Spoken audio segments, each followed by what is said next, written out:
عليكم يا بنات، اخباركم؟ ان شاء الله كويسين.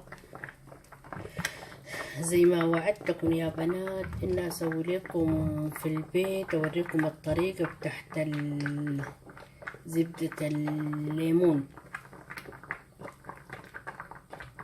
بنجيب معلقتين 3 معالق بتاع نشا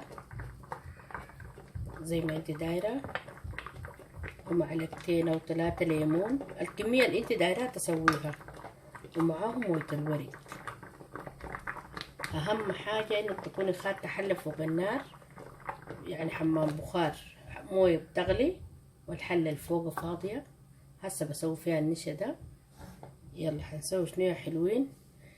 في واحدين بيقوم بخطوا الليمون، بيعجنوها بالليمون والنشا وكلها يخطوها فوق النار، لكن ما كده ما سمح، عشان الليمون مفعوله ما يضيع. هنعجن اسمه شنو، اللهم صل على النبي، النشا بموية الورد، معلقتين 3 بس على حسب ما شنو ما العجينة دي تتحلى لنا. النشا ده نحله هسه، ده تقيل نزيد له تاني. اوريكم القوام بتاع العجينة.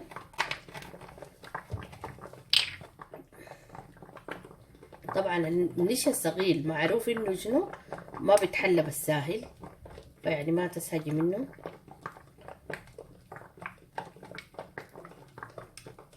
لكن بديك النتيجة مرضية بعدين، يعني بصراحة كده.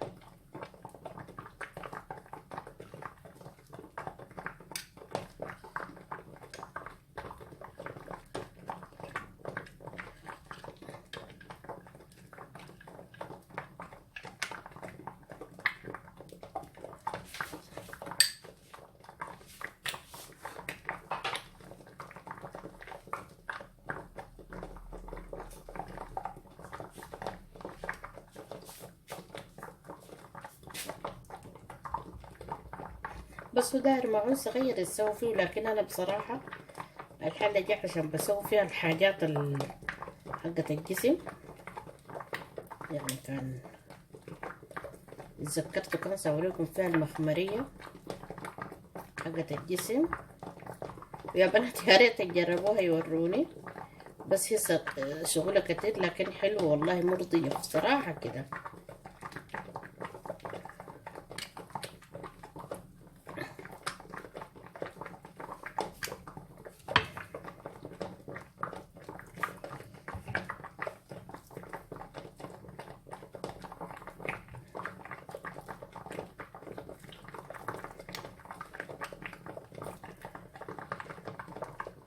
تابعوني في فادية السودانية ان شاء الله كده، نزل لكم حاجات حلوة يا بنات نقدر عليها كلها ان شاء الله.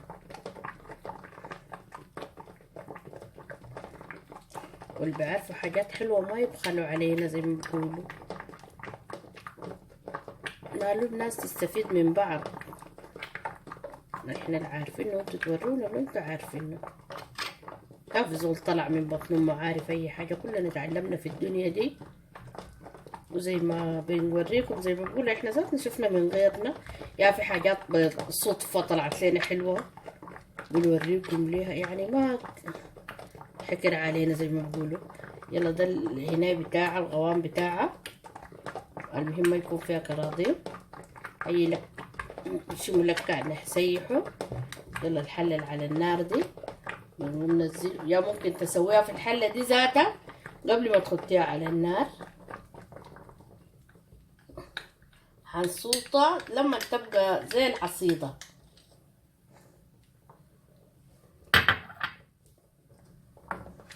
لان احنا عندنا الليمون شايفينها سريع سريع بتنجد سبحان الله. ان شاء الله الصورة تكون واضحة، لكن عشان هنا ما حتكون واضحة جديد.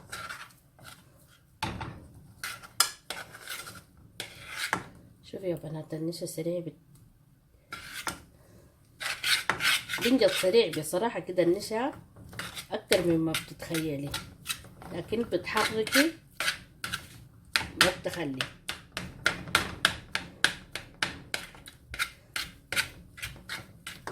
لانه انت كده هتسيحي زيدي له الليمون حيتفك، ما تخافي يعني من الكتل دي.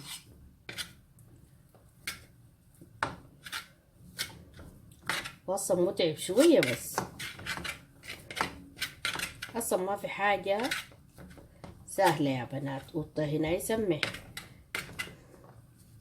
لكن بشيل اي سواد على الرقبة، على المناطق الحساسة للجسم ذاته، ناعم بصراحة كده.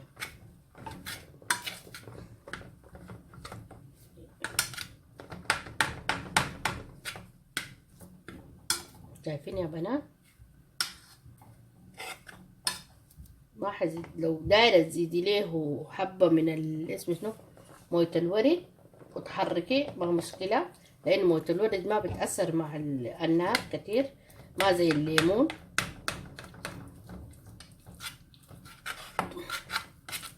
ضيع علينا الفيتامين كله بتاع الليمون، ونحن أصلا دايرين نستفيد من الليمون عشان اسمه شنو، بعدين يساعدنا في يبيض المنطقة.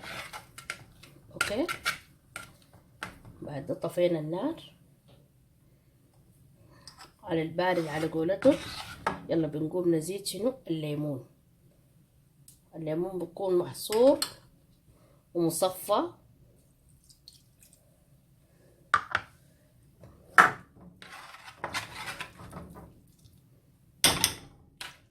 بصراحة لأنه حياخد مني مسافة في الحريق، بل ما في نار، ما مولعين النار، خليكم أهم حاجة الحتة دي.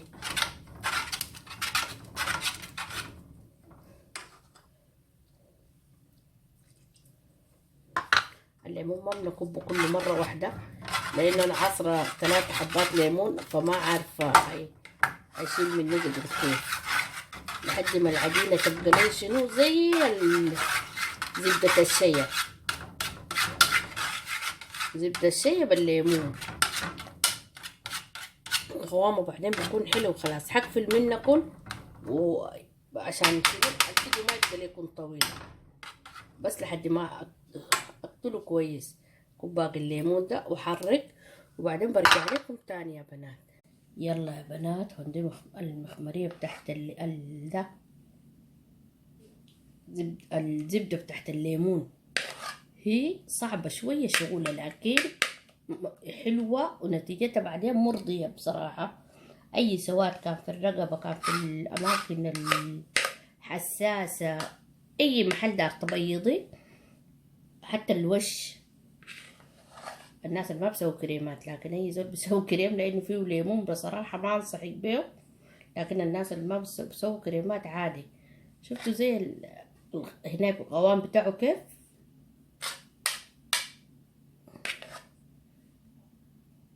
تحطيه في معون بتاع قزاز وتحتفظي به في التلاجة، بس ما تسوي كتير، يعني كان سويتيه يقضي معاك، يتم معاك الأسبوع، يكون حلو. أكتر من كده لأنه ليمون وده ما ينفع يقعد كتير. وإن شاء الله يعجبكم يا بنات وينال رضاكم، لكن حاجة مجربة وحلوة شديد. زبدة الشيل ما عرفنا نسويها، لكن زبدة الليمون عرفنا ليها. وإن شاء الله يعجبكم يا بنات. أي زول عنده سواد في المناطق الحساسة عليه بالرخيص وعجيب ده. يلا تسلم يا بنات، وتابعوني في فادية السودانية إن شاء الله يعجبكم وينال رضاكم. أنا ضربته بالمناسبة بالمضرب اليدوي، لأنه فترت بالمعلقة بصراحة أضرب فيه ما قدرت، ضربته بالمضرب اليدوي. يلا يا بنات.